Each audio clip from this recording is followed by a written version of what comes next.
குழந்தைகளை படிக்க வைங்க, பொருளாதாரத்தை உருவாக்குங்க. வீரம் இயற்கையிலே நமக்கு இருக்கு. அந்த வீரத்தை மட்டும் இன்னும் சில இடத்துல போய் விதைக்காம, பெரிய ஆளுக்க வயசாளிகளுக்கு சொல்றேன், நல்லா கவனிங்க. நீங்க செஞ்ச தப்பு தான் இன்னைக்கு வேல்கம்பு எங்க முன்னாடி வந்து நிக்கி.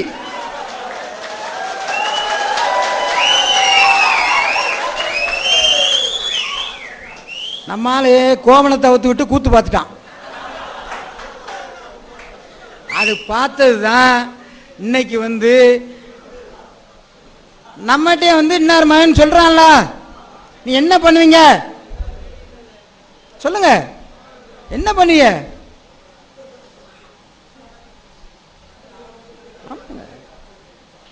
நான் சொன்ன தாத்தா சிரிக்கிற. அப்படி இது கடந்த கால வரலாறு, கடந்த காலத்தில் நடந்தது தானே. பிறகு எதுக்காக சொல்றேன்,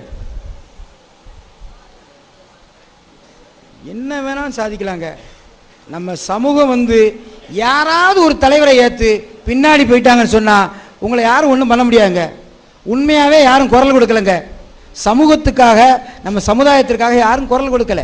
அப்படி கொடுக்கிற போது என்னைய வந்து மட்டம் தட்டுறாங்க. ஏன்னா நான் உண்மையை பேசியிருந்தேன். பேசும்போது அது மக்களுக்கு ஒரு ஈர்ப்பு சக்தி வந்துடுது. ஈர்ப்பு சக்தி வந்தவொடனே என்ன, கூட்டம் கூடிடுது. கூட்டம் கூட்டினோன்னு என்ன செய்யுது, ஆட்சியில் இருப்பவங்களுக்கு ஆபத்து வருகிறது. அரசியல்வாதிகளுக்கு கூட்டம் குறைஞ்சிருது. உடனே என்னை அமுக்க பார்க்குறாங்க.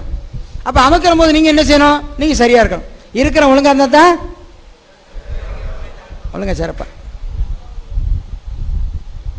கிராமத்தில் ஒரு பழமொழி உண்டு, எல்லா ஜாதியும் பகிச்சு பேசுகிறேன்னு நினைக்காங்க. பத்தமலை சேரன் மகாதேவி ஊர்தனிலே பலவற்ற நாசுவ பெயர் 2 பேர் சேர்ந்து 5-6 கத்திரி மூடு நட்டாலாம். அடியந்தான் முடியந்தான் அவதாரம் ஐயந்தான் கழுகு மலை கந்தப்பனை நீ போய் கழுனாலாம். அந்த மாதிரி நடந்துகிட்டு இருக்கு அரசியல். இதுக்கு அர்த்தம் புரியாதுல்ல, புரிய லேட் ஆகும். ஏன்னா நீங்கள் முக்குளத்தோர் 3 தடவை தார் வைக்கணும், 4வது தடவை தன்மானம் தடுப்பதற்கு உங்களுக்கு இன்னொரு தார் வைக்கணும். வச்சா தான் உங்களுக்கு புரியும்.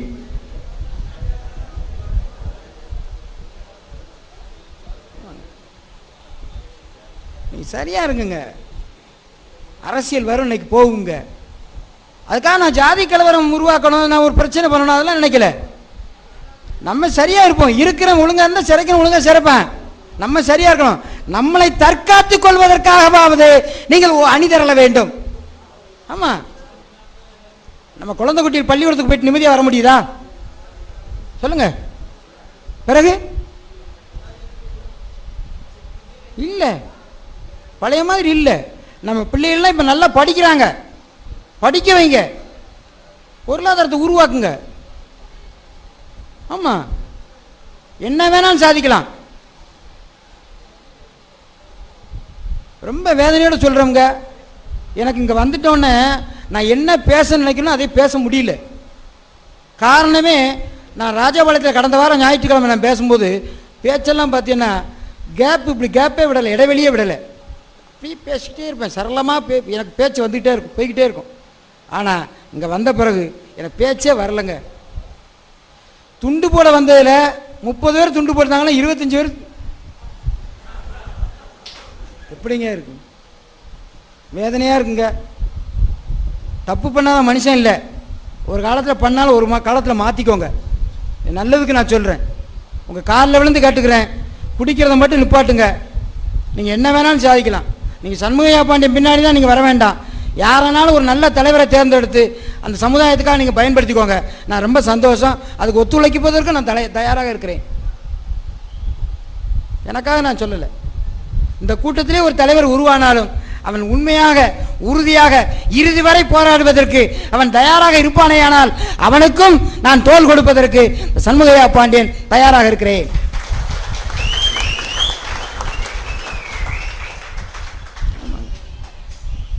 என்னங்க நடந்து போச்சு இன்னைக்கெல்லாம்? 20 ஆண்டுகளுக்கு முன்பு இதே காந்தாரியம்மன் கோயில் முன்னால நான் பேசியிருக்கேன். சிங்கம்பட்டி வந்திருக்கேன், ஏர்மால்புரம் வந்திருக்கேன், என்ன கோடாரங்குளம் நம்ம ராமசாமி தேவர் பஞ்சாயத்து தலைவர் இருந்தார், அவர்கள் என்னை கூட்டிட்டு போயிருக்காங்க. விக்ரமசிங்கபுரத்தில் நான் ஒரு பொதுக்கூட்டத்தில் பேசியிருக்கிறேன். கம்யூனிஸ்டுக்காரன் பிரச்சனை பண்ணானே நம்ம பண்ணையார், ஞாபகம் இருக்கா? அந்த நேரத்தில் சிவனும் பாண்டியன் இறந்தார. இதெல்லாம் காரணம் என்ன? இங்க பிரம்மதேசம், கோவில்குளம், சாட்டுப்பத்து, நந்தந்தட்டை, கபாலிபாறை, பத்தமடை, சேரன் மகாதேவி, என்ன சங்கந்தரடு. சங்கந்தரடுக்கு மட்டும் நான் வரல. இங்கே கல்லிடக்குறிச்சி பல்வேறு இடத்துல நான் பேசியிருக்கேன். திருமண விழாவில் நான் பேசியிருக்கேன். நிறைய ஃபங்க்ஷனுக்கு வந்திருக்கேங்க.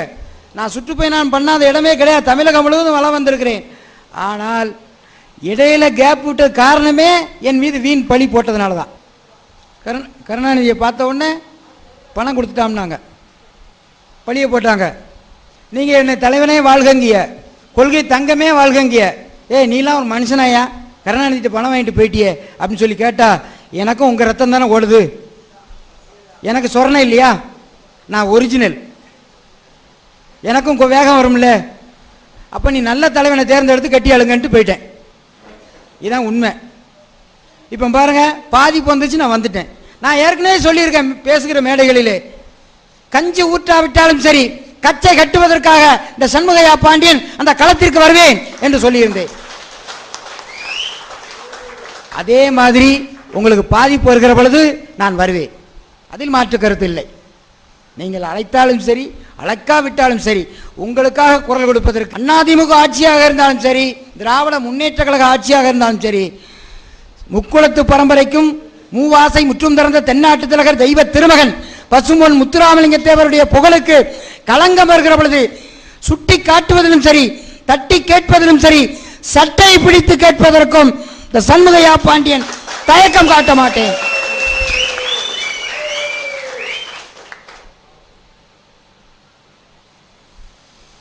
நேதாஜி சுபாஷ் சந்திர போஸ் பேரில் இந்த கட்சி ஆரம்பிச்சிருக்குன்னு சொன்னா தேவர் பேரில் ஆரம்பிக்கலாம். உடனே இங்கே தமிழ்நாட்டில் இருக்க அரசியல்வாதி சித்தரிப்பான். தமிழ்நாட்டில் இருக்க அரசு என்ன சொல்லும்னா, இது ஜாதி கட்சி அப்படிங்கும். தேவர் கட்சி, விடுதலை சிறுத்தை எந்த கட்சி, பாட்டாளி மக்கள் கட்சி எந்த கட்சி, புதிய தமிழகம் எந்த கட்சி, தேவநாதன் உருவாக்கிய கட்சி எந்த கட்சி, புதிய நீதி கட்சி எந்த கட்சி சொல்லுங்க. அவர்கள் சார்ந்த சமுதாயத்தை பயன்படுத்தி தான் அவர்கள் அரசியல் கட்சி ஆரம்பிக்கிறார்கள் இல்லையா? நான் அப்படி அல்ல. பிற்படுத்தப்பட்ட மக்களுக்கும் குரல் கொடுப்போம், மிகவும் பிற்படுத்தப்பட்ட மக்களுக்கும் குரல் கொடுப்போம், சிறுபான்மை மக்களுக்கும் குரல் கொடுப்போம். அதே சமயத்தில் என்னை உருவாக்கிய பரம்பரைக்கு பாதிப்பு வருகிற பொழுது இந்த சண்முகையா பாண்டியன் தலைமையில் இயங்குகிற நேதாஜி ஃபார்வர்ட் பிளாக் கட்சி வேடிக்கை பார்க்காது. எல்லா மக்களும் குரல் கொடுக்கிறேன், இல்லைன்னு சொல்லல. ஆனால் இந்த நாட்டினுடைய சுதந்திரத்துக்காக முழக்கமிட்ட பரம்பரை, தியாகம் செய்த பரம்பரை, அப்படிப்பட்ட பரம்பரைக்கு பாதிப்பு வருகிறது. சண்முகையா பாண்டியன் குரல் தான் ஆளாவிட்டாலும் சரி, தன் சிறையாடும் என்ற இலக்கணத்துக்கு ஏற்ப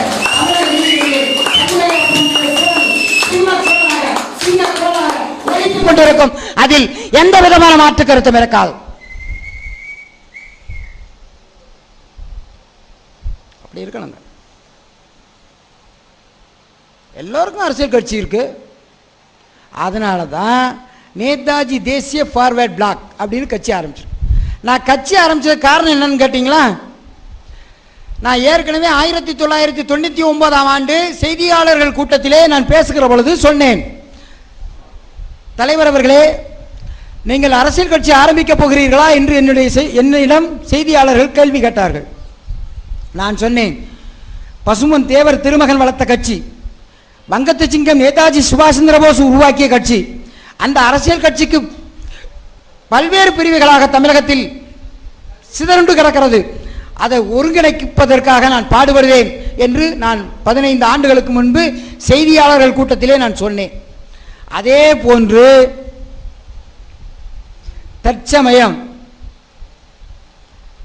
கடந்த 3 ஆண்டுகளுக்கு முன்பு நான் அகில இந்திய ஃபார்வர்ட் பிளாக் கல்கத்தாவில் தேவருடைய சிலை திறப்பு விழாவிற்கு சென்றிருந்தேன். அப்பொழுது நான் ஒரு தபால் லெட்டர் கொடுத்தேன். என்ன கொடுத்தேன்னு சொன்னால், என்னை தேவர் உருவாக்கின கட்சி சுபாஷ் சந்திர போஸ் அவர்களுடைய கட்சியில் என்னை உறுப்பினராக சேர்த்துக்கொள்ளுங்க அப்படின்னு சொல்லி லெட்டர் கொடுக்க சொன்னாங்க. நான் கொடுத்தேன். அவர் சொன்னார், பொதுச் செயலாளர் பிஸ்வாஸ் சொன்னார், என்னை கொண்டு போய் மாநில தலைவர்கிட்ட போய் பொதுச் செயலாளர்கிட்ட போய் ஒரு லெட்டர் கொடுங்க அப்படின்னார். நான் அந்த அன்றைக்கி அங்கேருந்து கல்கத்தாலேருந்து ஃப்ளைட்டில் வந்தேன். திண்டுக்கல்லில் ஒரு திருமண விழாவில் கலந்துட்டு அந்த திண்டுக்கல்லில் வச்ச அந்த பொதுச் செயலாளர் PV கதிரவன் அந்த விழாவுக்கு வந்திருந்தார். அங்கே ஒரு லெட்டர் கொடுத்தேன். 3 வருஷம் ஆச்சு. 3 வருஷம் ஆச்சுங்க. நான் உறுப்பினர் கார்டு, சாதாரண உறுப்பினர் கார்டு தான் கேட்டேன். அந்த உறுப்பினர் கார்டு கொடுப்பதற்கு இன்று வரை மனமில்லை. காரணம் என்ன? காரணம் என்ன சொல்லுங்க? 108 கட்சி இருக்கு. சண்முகையா பாண்டியன் நேற்று வந்து இன்னைக்கு ஒரு கட்சி ஆரம்பிக்கிறாரு. நீங்க தப்பா நினைக்க கூடாது, அதுக்காக நான் விளக்கம் சொல்றேன். சரி, அந்த ஃபார்வர்ட் பிளாக் கட்சியில அன்னைக்கு நான் உறுப்பினர் ஆகியிருந்தா இன்னைக்கு பசும்பொன் தேவர் திருமகனுடைய குரு பூஜைக்கு தடை விதிக்க முடியுமா? சொல்லுங்க. சாதாரண உறுப்பினர் மட்டும் கொடுத்திருந்தால் என்னை ஒடுக்க முடியாது. அந்த தேவர் குரு பூஜைக்கு தடை விதிக்க முடியாது. முடியாதுங்க, இது சத்தியம்ங்க.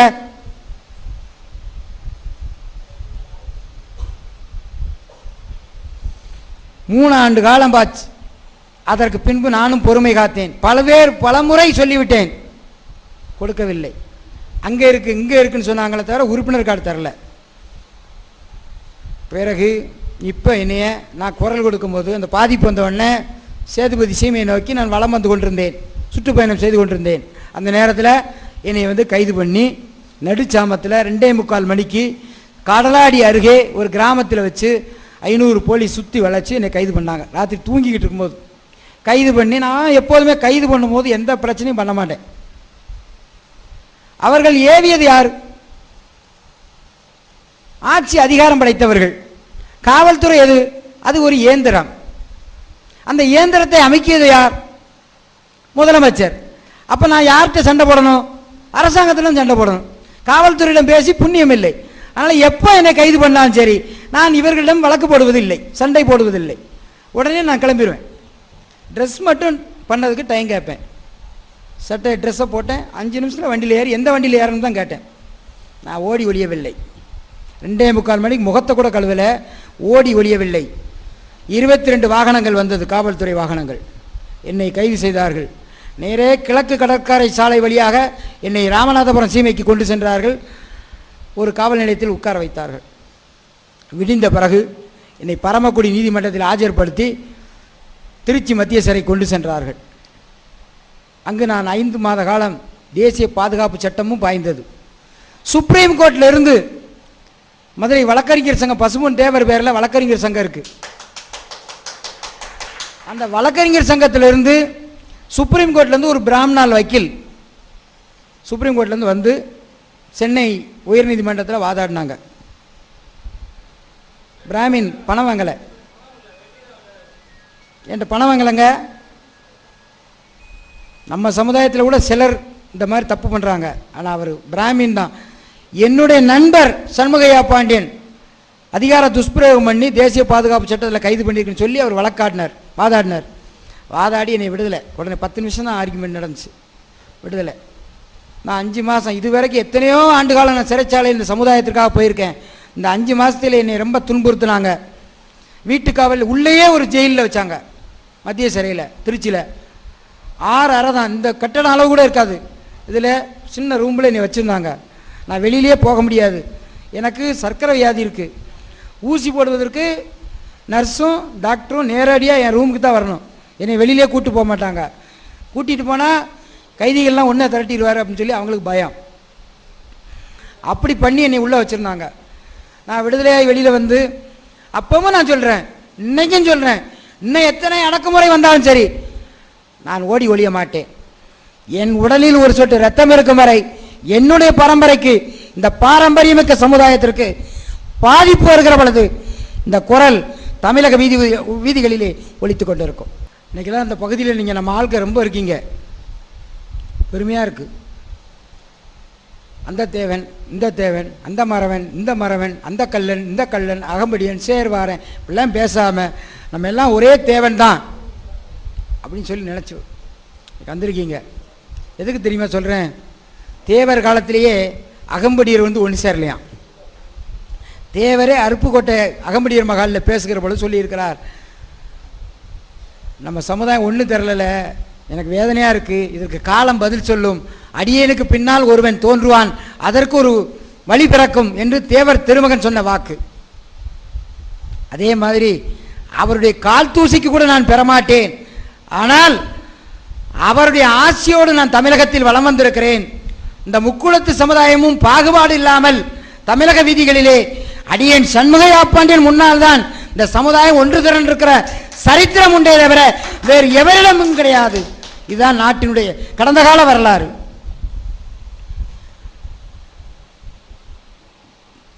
தெய்வகுலத்திலே பசும்பொன் தேவர் திருமகனுக்கு வாய்ப்பூட்டு சட்டம் போட்டார்கள்.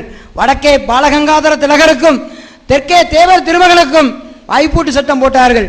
ஆனால் இந்த மனித குலத்திலே, இந்த மக்கள் ஆட்சியிலே இந்த சண்முகையா பாண்டியனுக்கு இன்று வாய்ப்பூட்டு சட்டம் போடுகிறார்கள்.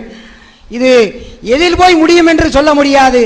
காலத்தினுடைய கோலம் ஆட்சியாளர்களுக்கு நிச்சயம் அதனுடைய பாடம் மக்கள் நீங்கள் புகட்ட வேண்டும்.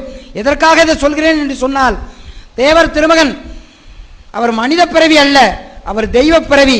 அவர் ஐயா சொன்னது போல், சித்தர் அவர்கள் சொன்னது போல், அவர் மனித பிறவியே கிடையாது.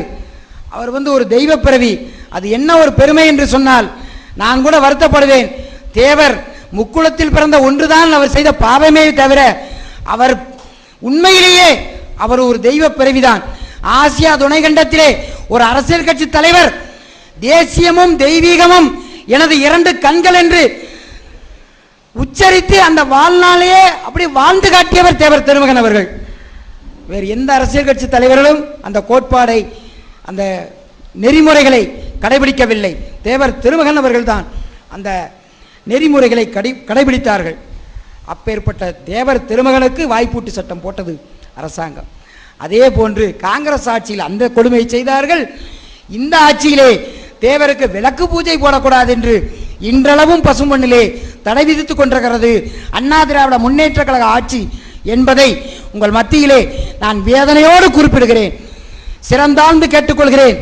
இன்னும் இந்த பாவத்தையும் இந்த தீய செயலையும் ஓட்டு என்ற ஒரு சக்தியை நீங்கள் நல்ல விதத்திலே உங்களுக்காக குரல் கொடுக்கின்ற சக்திக்கு, உங்களுக்காக உழைத்த, தேசத்துக்காக அர்ப்பணித்த அந்த உத்தம தலைவன் பசும்பொன் தேவர் திருமகனுடைய நாமத்துக்கும் புகழுக்கும் களங்கம் உருவாக்குகின்ற ஆட்சி பீடத்தில் அமர்ந்திருப்பவர்களை அப்புறப்படுத்துவதற்கு உங்கள் கரங்களில் இருக்கிற வாக்கு என்ற அதிகாரத்தை நீங்கள் நல்ல வழியிலே பயன்படுத்த வேண்டும் என்று உங்களை இருதரம் கூப்பி கேட்டுக்கொள்கிறேன்.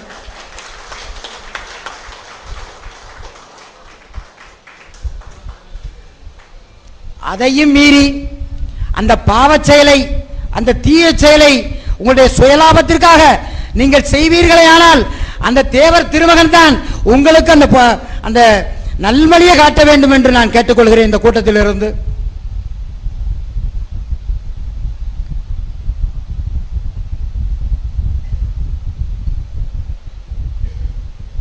ஆமாங்க,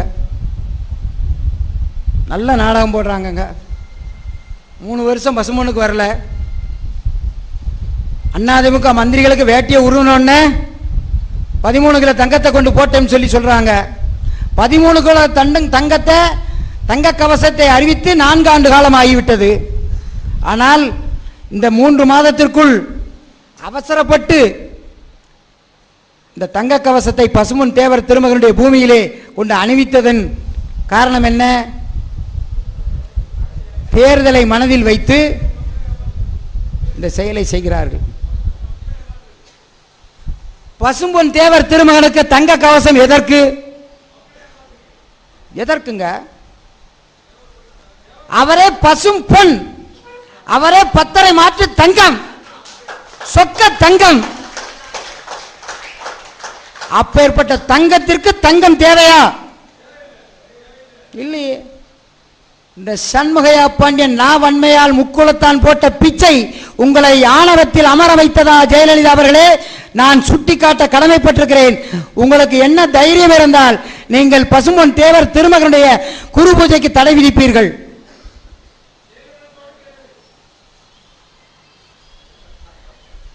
சொல்லுங்க.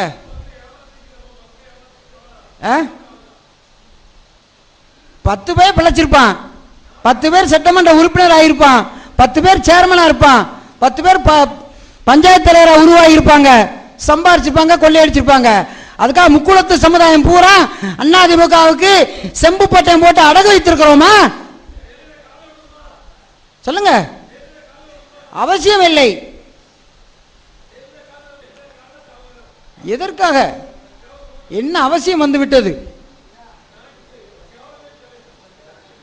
முத்துராமலிங்க தேவருக்கு தங்க கவசம் தேவையே இல்லை என்னை பொறுத்த மட்டில். இன்னைக்கு பாருங்க, தங்க கவசத்தை வச்சுட்டு அதுக்கு 10 போலீஸை போட்டுருவாங்க. சாமி கும்பிட போடுறதுக்கு தடை, கூடமிட்டு தடை போடுவாங்க இல்லையா? 32 சிலை தமிழக வீதிகளிலே, தென் மாவட்டங்களிலே 32 தேவர் சிலை திறக்கப்படாமல், அனுமதி வழங்கப்படாமல், தடை விதிக்கப்பட்டு மூடி வைக்கப்பட்டிருக்கிறது. பெரியவர்களை வேதனையோடு குறிப்பிடுகிறேன். இது முக்குளத்தோர் ஆட்சி. எது முக்குளத்தோர் ஆட்சி? திமுக ஆட்சி. Karunanidhi slow poison, Jayalalithaa cyanide.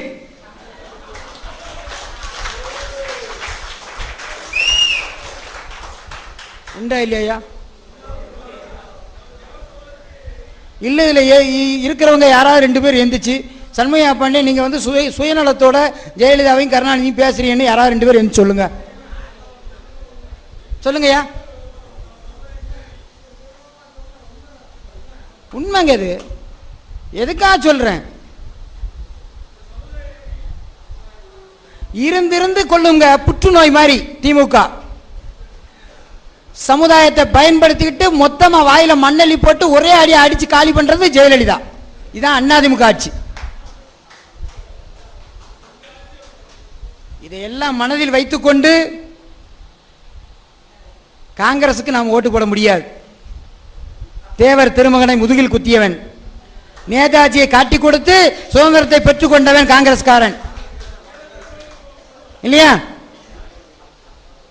2 திராவிட கட்சிகளும் இந்த சமுதாயத்தை அழித்துக் கொண்டிருக்கிறது. மாற்று சக்தி உருவானால் அதற்கு நீங்கள் சிந்தித்து பார்த்து வாக்களிக்கலாம், தவறு அல்ல. புரியும் என்று நினைக்கிறேன். இதுதான் உண்மை. பாரத தேசம் இந்திய அடிமை விலங்குகளை ஒடித்தவர்கள் யாரு? நேதாஜி போன்ற புண்ணியவான்கள், பசும்பொன் தேவர் திருமகன் போன்ற புண்ணியவான்கள். ஆனால் அரசியலில் இருக்கிற அயோக்கியர்கள். இன்னைக்கு டெல்லி பாராளுமன்றம் அயோக்கியர்களின் கூடாரமாக காட்சியளித்துக் கொண்டிருக்கிறது. ஒரு நாளைக்கு பாராளுமன்ற கூடி கலைவதற்கு எத்தனை கோடி ரூபாய் செலவாகுது தெரியுமா? ஒரு நாளைக்கு 6 கோடி ரூபாய் செலவாகுது. யாருடைய பணம்? யார் ஐயா வீட்டு பணம்? யார் அப்பன் வீட்டு சொத்து? சொல்லுங்க. சட்டமன்றத்தில் 1 டன் 110 விதியின் கீழ் உடனே சட்டம் இயற்றப்படும். இந்த 110 தவிர ஜெயலலிதாவுக்கு ஒரு சட்டமும் தெரியாது. இந்த ஒன்று தான் தெரியும். சொல்லுங்க. 110 தவிர எதுவுமே தெரியாது. யாரும் பேசினா முன்னாள் சட்டமன்ற உறுப்பினர் மரியாதைக்குரிய சந்தானம் அவர்கள் பரவல் பிளாக் சட்டமன்ற உறுப்பினராக இருக்கிற பொழுது ஒரு கோரிக்கையை வைத்தார். சந்தானம் உட்காருங்க. எப்படி? ஜெயலலிதா சொல்லுது. அவர் அமைதியாக உட்காந்துட்டார். மறு ட்ரிப்பு கூட்டணியிலிருந்து விலகி திமுக பக்கம் போயிட்டார். உட்காருன்னு சண்முகையா பாண்டியன் சொல்ல முடியுமா? உனக்கு என்ன அர்த்த கதையை தெரியும்? நீ உட்கார. முதல்ல என்னை உருவாக்கிய பரம்பரை என்னது? அன்னச்சித்திரம் 1000 கட்டியவன், ஆலயங்கள் 10,000 கட்டியவன், அப்பேற்பட்ட தலை சிறந்த பரம்பரை சேர்ந்தவன் இந்த சண்முகையா பாண்டியன். 2 கோடி மக்களை கொண்ட சமுதாயத்துடைய உயிருக்கும் உடைமைக்கும் பாதுகாப்பு தர முடியாத அரசை தமிழகத்தில் இயங்க விட மாட்டோம். ஜாக்கிரதை முதலமைச்சர் அவர்களே என்று சொல்வேன். யார மடக்கிறது? யாரங்க மடக்கிறது?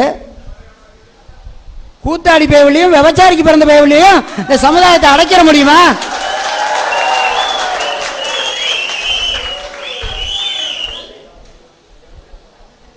நாட்டியக்காரிகளுக்கெல்லாம் நாட்டை பற்றி என்ன கவலை? பசும்பொன் தேவர் திருமகனுடைய புகழுக்கு என்ன தெரியும்? புகழை பற்றி, அவருடைய பாரம்பரியத்தை பற்றி என்ன தெரியும்? சொல்லுங்க.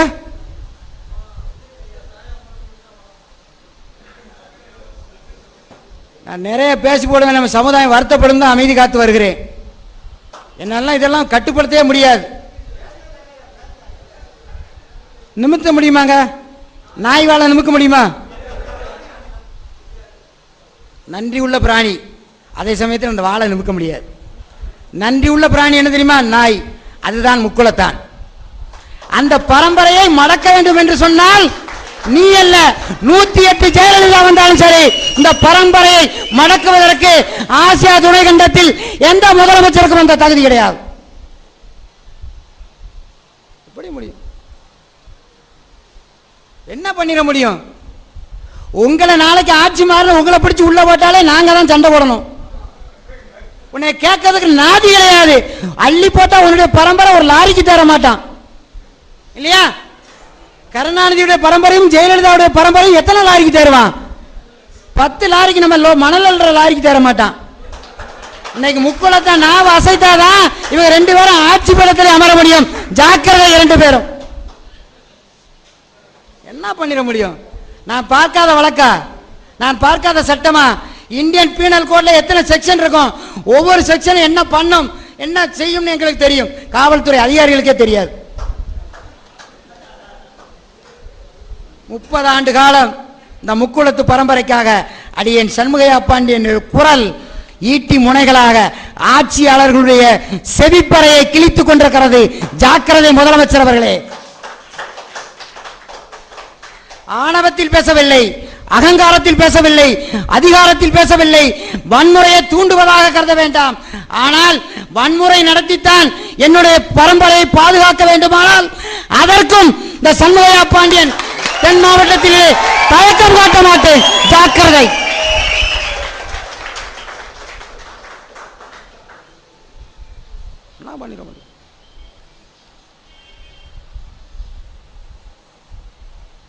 என்ன பண்றது? எங்களை கைது பண்றீங்க, நாளைக்கு உள்ள போனா உங்களுக்கு கொசு கடிக்கும்ல. சுப்பிரமணிய சாமி சொன்னாரு, கடந்த ட்ரிப்பு ஜெயலலிதாவின் சசிகலா உள்ள போட்டிருக்கல கொசு கடிக்குன்னு இவங்க சொன்னாங்க. பெரிச்சாலியை விட்டு கடிக்க விடும் சொன்னாரு சுப்பிரமணிய சாமி. அதுவும் ஜெயலலிதா பரம்பரையை சேர்ந்தவர் தான் இல்லையா? பிறகு அவரே கூட்டணியில் வந்துட்டாரு. வந்தார்ல, நம்ம காளிமுத்து அண்ணன் இறந்து போனாரு, காளிமுத்து சொல்லலையா? ஜானகி அவர்களை பார்த்தால் கும்பிட தோணுகிறது, உன்னை பார்த்தால் கூப்பிட தோணுகிறதுன்னு சொன்னார். சொன்னார் இல்லையா? சொன்னாரா இல்லையா? அப்புறம் அவரே எம்பி ஆனாரு, அவரே சபாநாயகர் ஆனாரு. நான் ஏன் பேசக்கூடாது? நான் யாரை வேண்டுமானாலும் பேசுவேன், யாரை வேண்டுமானாலும் சுட்டி காட்டுவேன். இந்த நாட்டினுடைய ஜனாதிபதி முதற்கொண்டு, பிரதமர் முதற்கொண்டு, முதலமைச்சர் முதற்கொண்டு, கவர்னர் முதற்கொண்டு அயோக்கியன் என்று சொல்லி இருக்கிறேன் பல்வேறு மேடைகளிலே. எனக்கு தகுதி இருக்கிறது. என்னுடைய முன்னோர்கள், மூதாதையர்கள், மன்னர்கள் இந்த மண்டை